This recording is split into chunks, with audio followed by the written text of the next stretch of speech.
बिस्मिल्लाहिर्रहमानिर्रहीम रब्बिश्रह ली सदरी वयस्सिर ली अमरी वाहलुल उक़दतम मिन लिसानी यफ़क़हू क़ौली सदक़ल्लाहुल अज़ीम। Dear viewers, Mohammad Yasin, lecture government post graduate college Okara. आज हम जिस टॉपिक को डिस्कस करेंगे वो second year chemistry alcohol, phenol and ether के चैप्टर में से एक टॉपिक है, how can we distinguish between methanol and ethanol. तो उसके लिए, उसको डिस्टिंग्विश करने के लिए जो हम पर्टिकुलर टेस्ट यूज़ करते हैं that is iodoform test. Iodoform test या इसको जनरली हम हेलोफॉर्म टेस्ट भी कह सकते हैं। ये एक ऐसा टेस्ट है जो न सिर्फ मेथनॉल और एथनॉल को डिस्टिंग्विश करने के लिए यूज़ होता है, बल्कि इसको हम फर्दर जो है वो सेकेंडरी अल्कोहल को बाकी अल्कोहल से भी डिफ्रेंशिएट कर सकते हैं। इसके अलावा इसको हम एल्डिहाइड और मिथाइल कीटोन को डिफ्रेंशिएट करने के लिए भी इसको इस्तेमाल कर सकते हैं। इसकी डिटेल क्या है उस पर बात करते हैं। जी, आपको पता होगा लास्ट लेक्चर में हम देख चुके हैं कि जो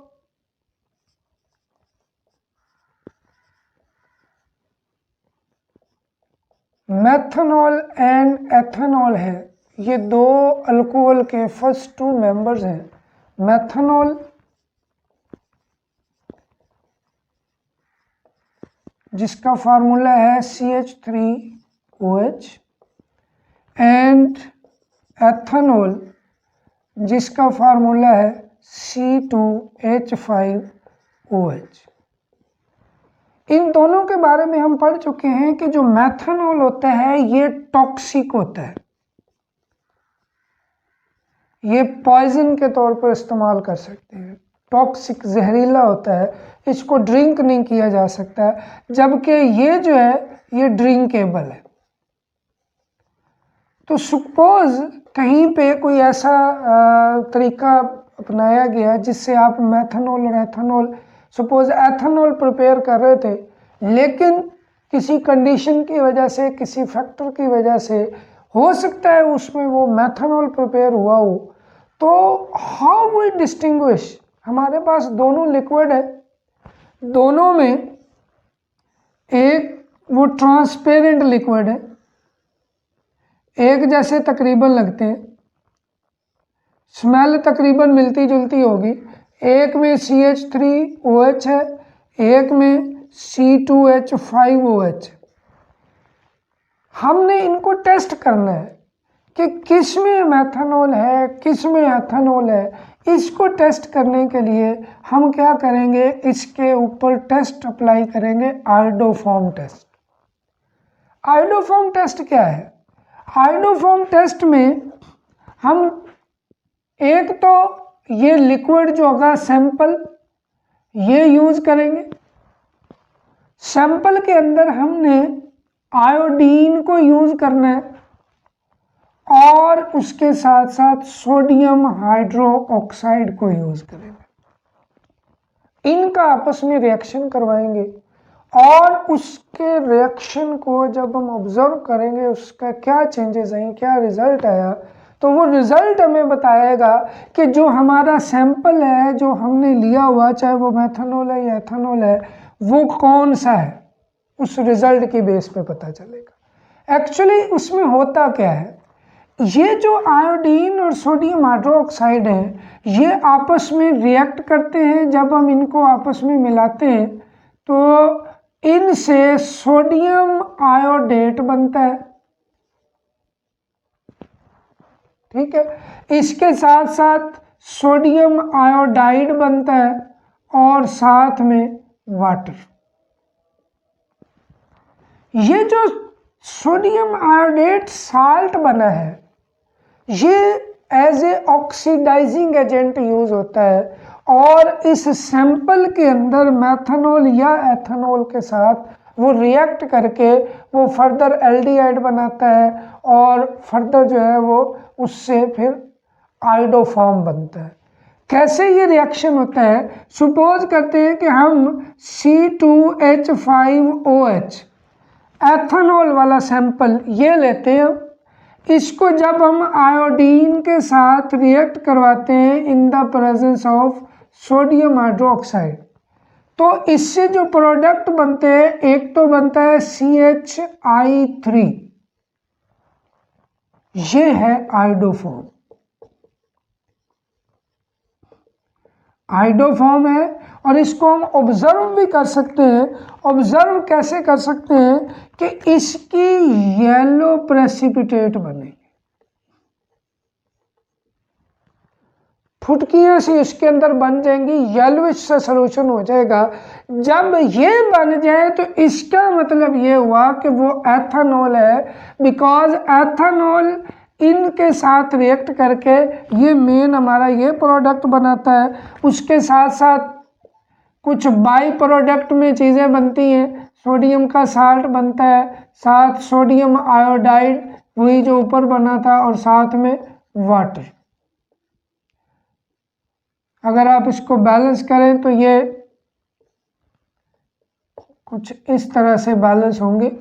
अब ये जो हमारा प्रोडक्ट है, इस रिएक्शन को जब हमने ये चीज़ें मिलाई तो इस चीज़ का बनना ये साबित करता है कि ये इसके अंदर एथेनॉल मौजूद है। तो क्या मेथनॉल में भी यही चीज़ बनेगी, क्या यही रिएक्शन होगा? तो जो मेथनॉल है CH3OH, उसको जब हम आयोडीन के साथ यही चीज़ें उनके साथ लेके रिएक्शन करवाएं तो no reaction occur, no precipitate, कोई प्रेसिपिटेट नहीं बनेगी, कोई रिएक्शन नहीं होगा। इसका मतलब ये है कि मेथनॉल जो होगा वो ये टेस्ट नहीं देगा, एथेनॉल ये टेस्ट देगा। तो जब हम इसमें से थोड़ा थोड़ा लेके मेथनॉल थोड़ा सा लिया, उसमें भी ये दोनों चीज़ें मिक्स की, एथेनॉल थोड़ा सा लिया, उसमें भी दोनों चीज़ें मिक्स की, तो जिसके अंदर येलो प्रेसिपिटेट बन जाएंगे, इसका मतलब वो क्या होगा, वो हमारा एथेनॉल होगा। ये तो था कि हम मेथनॉल और एथेनॉल को एक दूसरे से डिस्टिंग्विश कर सकते हैं, जो कि दोनों ही प्राइमरी अल्कोहल है। मेथनॉल भी एंड एथेनॉल भी, ये दोनों प्राइमरी अल्कोहल है। एक और चीज़ भी इसमें आपने याद रखनी है कि कौन से अल्कोहल जो है वो ये टेस्ट दे सकते हैं, या ऐसी क्या चीज़ है कि जिसमें हम किस बेस पे कहते हैं कि ये वाला ये टेस्ट दे रहा है। तो आप याद रखें कि OH ग्रुप अल्कोहल में एक फंक्शनल ग्रुप होता है, जिस कार्बन के साथ जुड़ा हुआ होता है, ये कार्बन कहलाता है अल्फा कार्बन। क्या कहलाएगा? Alpha carbon.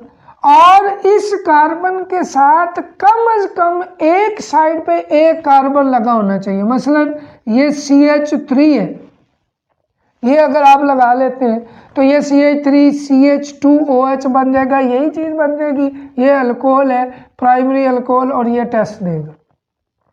और अगर इसमें यहाँ पे दूसरी तरफ भी CH3 या कोई R ग्रुप लगा हुआ है तो फिर भी ये टेस्ट देगा। क्यों? क्योंकि अल्फा कार्बन के साथ एक साइड पे कम से कम एक कार्बन होना चाहिए, और वो ये कंडीशन पूरी कर रहा है। इसका मतलब ये जो सेकेंडरी अल्कोहल है, जिसमें एक साइड पे एक मिथाइल जो है ग्रुप लगा हुआ है, एक कार्बन वाला, ये भी ये टेस्ट देगा। लेकिन अगर यहाँ पे कार्बन की तादाद C2 आ जाए, इधर भी C2 आ जाए, या मोर देन 1 कार्बन हो किसी दोनों साइडों पे, तो फिर ये सेकेंडरी अल्कोहल होने के बावजूद ये आयोडोफॉर्म टेस्ट नहीं देगा। आयोडोफॉर्म टेस्ट के लिए अल्फा कार्बन के पास कम से कम एक साइड पे एक कार्बन होना चाहिए, उससे ज़्यादा होंगे तो वो नहीं देगा।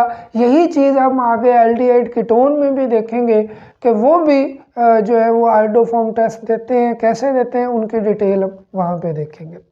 जी, उम्मीद है आपको समझ आई होगी कि हम मेथनॉल और एथेनॉल को डिस्टिंग्विश कर सकते हैं, आयोडोफॉर्म टेस्ट की मदद से कर सकते हैं, और ये सेंसस की मदद से हम इसको देख सकते हैं कि उसके अंदर येलो कलर आ गया, येलो प्रेसिपिटेट बन गई। ठीक, अगर मज़ीद इसमें आप कोई राय देना चाहें, कोई क्वेश्चन, पूछना चाहें तो नीचे कमेंट्स में आप पूछ सकते हैं। अगर वीडियो अच्छी लगे तो इसको ज़रूर लाइक करें एंड शेयर करें, और अगर आपने अभी तक मेरा चैनल सब्सक्राइब नहीं किया तो इस चैनल को सब्सक्राइब कर ले और साथ लगे बेल आइकॉन को भी प्रेस करें, ताकि मज़ीद भी आपको इस तरह की वीडियोज़ जो हैं वो सबसे पहले मिलती रहें। Thank you very much. Allah हाफिज़।